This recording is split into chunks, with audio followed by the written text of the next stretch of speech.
So I called my presentation After Slavery with a little irony, because in a way I want to talk about recovering from being enslaved, but I think many people today are waking up to the fact that we live in an era of slavery. We thought that slavery had been abolished, but actually there is slavery globally. It's all around us.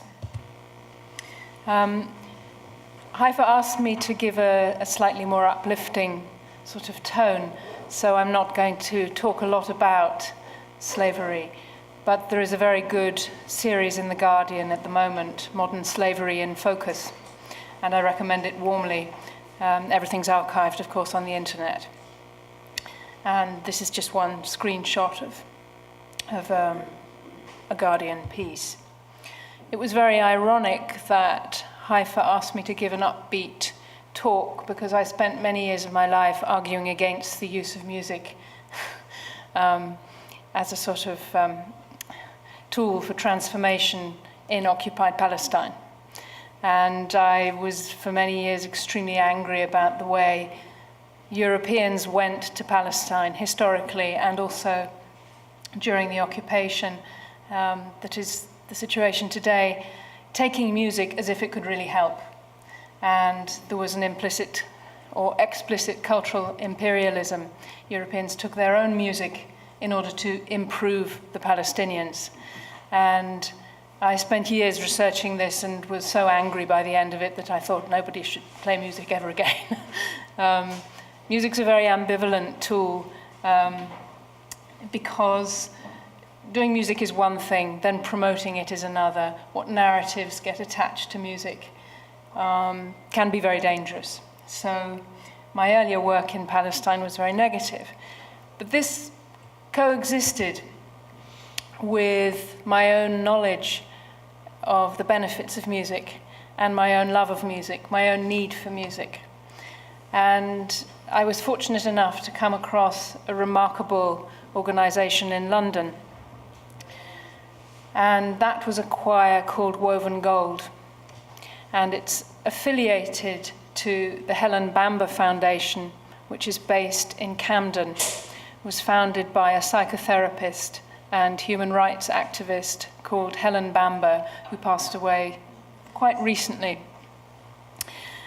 A very remarkable woman who founded an organization at the age of 80, which was dedicated specifically to helping refugees, asylum seekers arriving in the UK cope with the trauma, not only of what they'd been through, what they'd escaped, but what they had to deal with when they arrived here. And the choir was a bolt-on to an organization that was attempting to cover a lot of different bases: psychological help, mental, physical help, welfare help, creative arts, a whole gamut of activities. And the choir took place every Saturday morning. It was open to the clients at the center. And it's a multi-ethnic choir. There are Iraqis, Iranians, people from many countries of Africa. There are Kurds. They come voluntarily. And I was able to go along and volunteer, sing along with them, help. And I realized I was in a space of survivors, and that it was one of the most exciting spaces I've ever been into, and one of the most heartwarming, because I was with people who had somehow come through the most appalling brutality, torture, enslavement, war, loss, and then living on the streets of London quite frequently, annihilated, having a sense of having lost who they were as human beings, and yet there they were on Saturday morning singing. And it was a turning point for me, I think, to be able to go and take part in this. And it was just what I was looking for.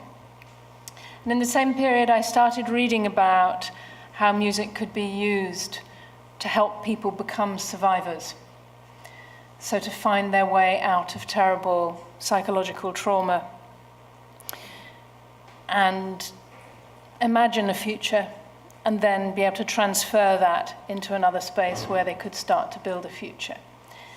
And the literature I found most inspiring was by two scholars and activists of very different disciplines. Tia Denora is professor of sociology at the University of Exeter.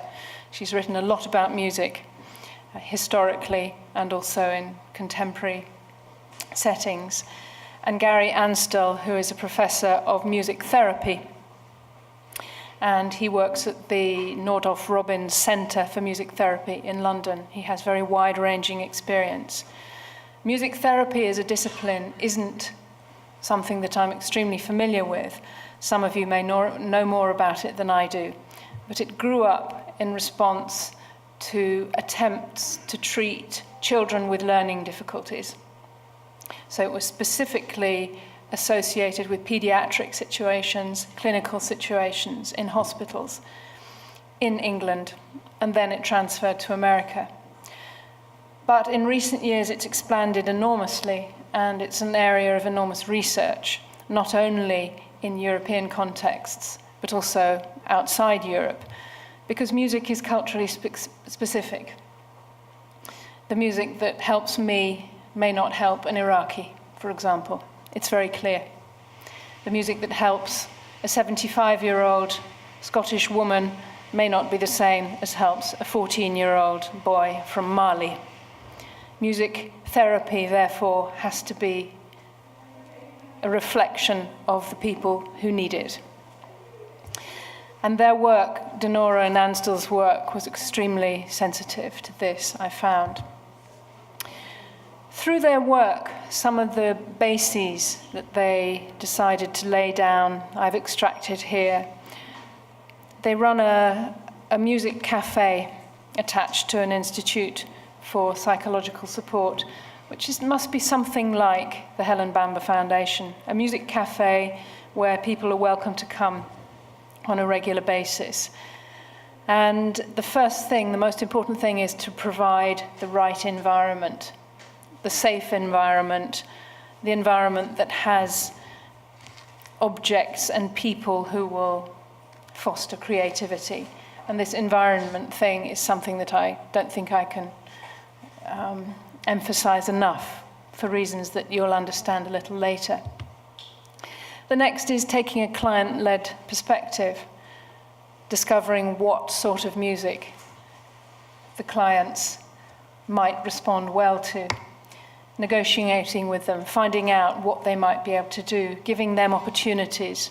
The opportunities might be something to shake in time. The opportunities might be a drum to bang. The opportunities might be being able to sing with an accompaniment. There are many types of opportunities that can be created. Music, if it's going well and is in a safe space, can be a temporary asylum on an emotional and physical level for many people struggling.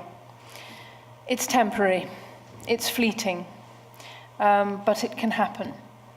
And it can then plant a memory, and the memory can be built on, so that music in a small way can provide a safe space for healing and for development. As Denora and Ansdell have pointed out, the capacity to create something musically can be enormously uplifting. It can give one a sense of a self that may have been lost. And that is all about the crafting of the person, or the recrafting of the person. And they've discovered that if people are able to craft themselves in a musical situation, they may gain a sense of strength that they can transfer into another situation. One of the ways that they notice people doing that is that a client will want to sing a particular song they know, and given the opportunity to do that, and imitating a singer that they know, and feeling like that singer, they can gain a sense of strength from the strength they associate with that singer. And they can be that person that day for those minutes, and then transfer that sense. All this depends on a community. All this depends on the environment being maintained, the sense of communication in the space.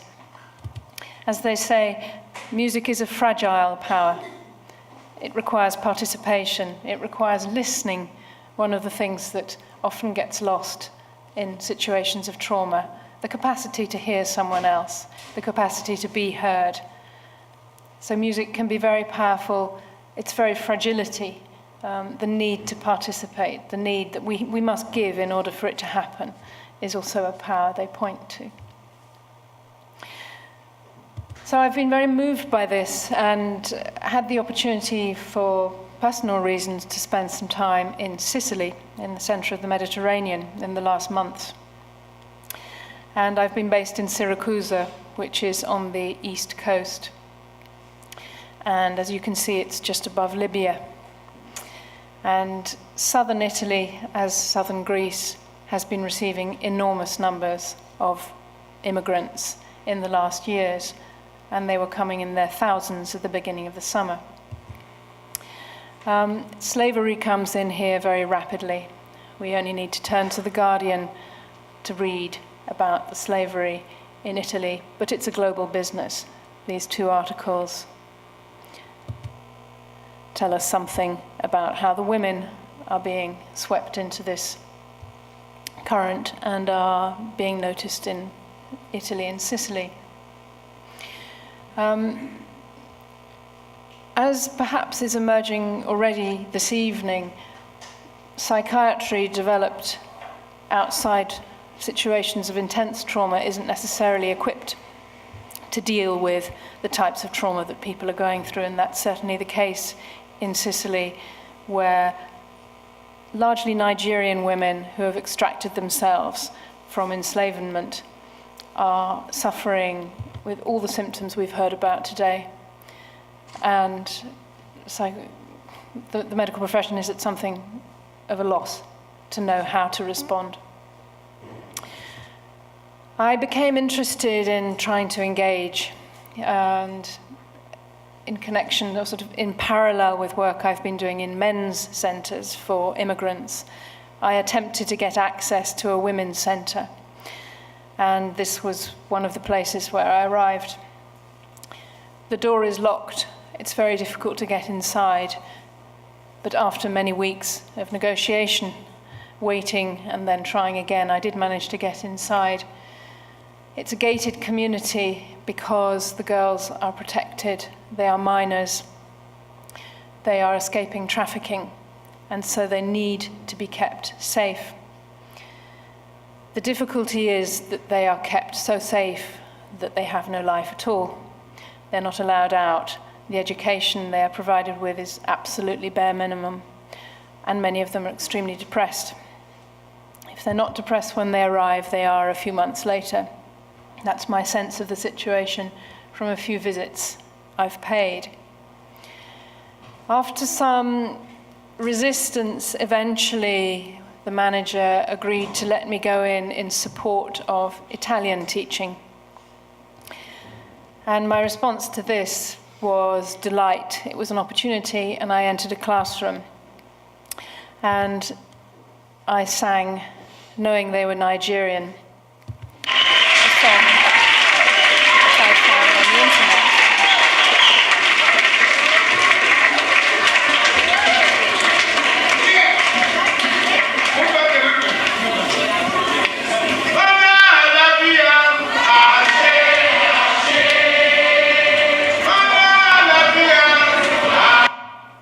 Is it too loud? Can you reduce the... Yeah, I think it was too loud. What I wanted to show you with that was that the structure of a typical Nigerian and a typical African song is frequently a call and a response, something very simple. And I prepared short Italian phrases that could be sung to this Nigerian melody, and it became part of the class. And the girls, when they first heard me singing this thing, went from this kind of slouch to looking up, and then their faces broke and they all started giggling. and I was standing in front of a whole classroom full of women giggling. And it was extremely nice. And you think, okay, you can do that. You can laugh. And by the end of the class, they were standing on opposite sides of the room singing this, the melody that they all knew, and singing it with Italian phrases about buying eggs and buying coffee. And this was a minor triumph. And after that, I was offered more access to the center. They said, oh, when can you come? When can you do music? And so I started off trying to do some client-led work. And the first song that somebody wanted to do was What is the World? We Are the World, sorry, which is an American song for Africa from the 1980s. We started working on that in Italian, so it was a way forward of trying to incorporate what they needed to know in the future with some pleasure. This is what happened next.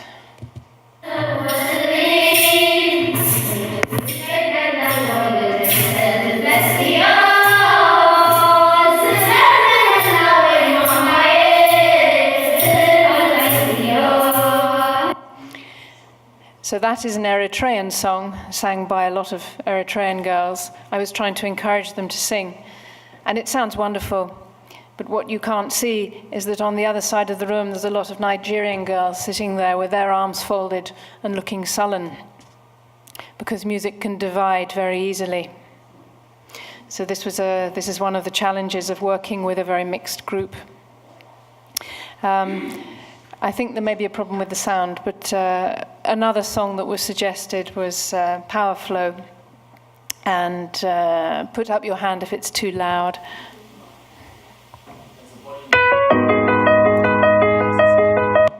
But it's just cutting it out, you see. There's a volume. On there. Ah, that one. Very good. Thank you very much. And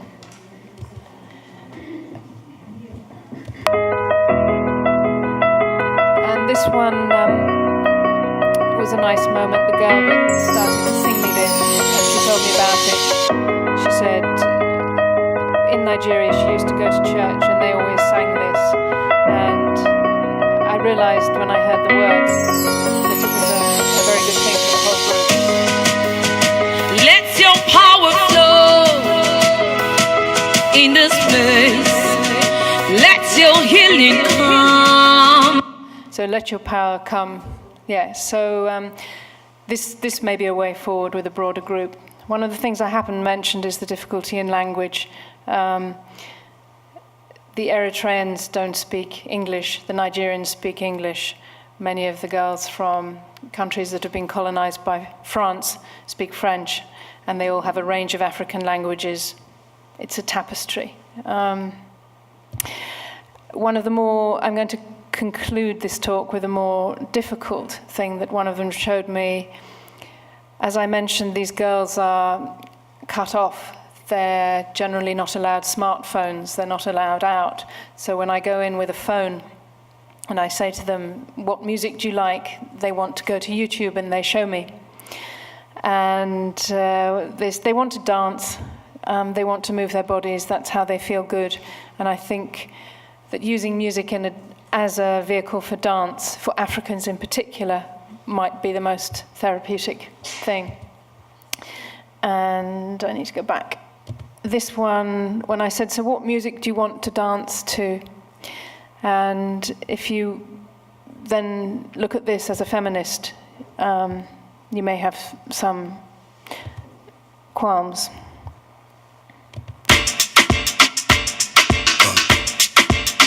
Go, yeah. Go, yeah. Go, yeah.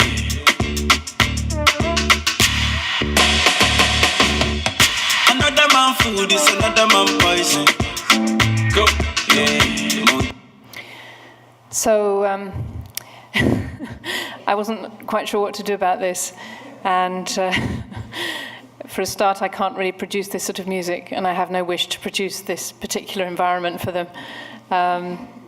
And I turned my mind to the Nigerian novelist whose name escapes me, but there's a wonderful Nigerian novelist who lives in the United States, a feminist, who said that her work isn't appreciated very well in Nigeria whenever she tries to bring up the feminist thing. And this is something we all have to face, I think, the different environments in which women need to be women. And one of the rules is to draw them out, still keep with that client-led perspective, and to think about shaping it on another day. I think I'm going to stop because I can see the clock going, and I think there may be many, many questions and more things to say.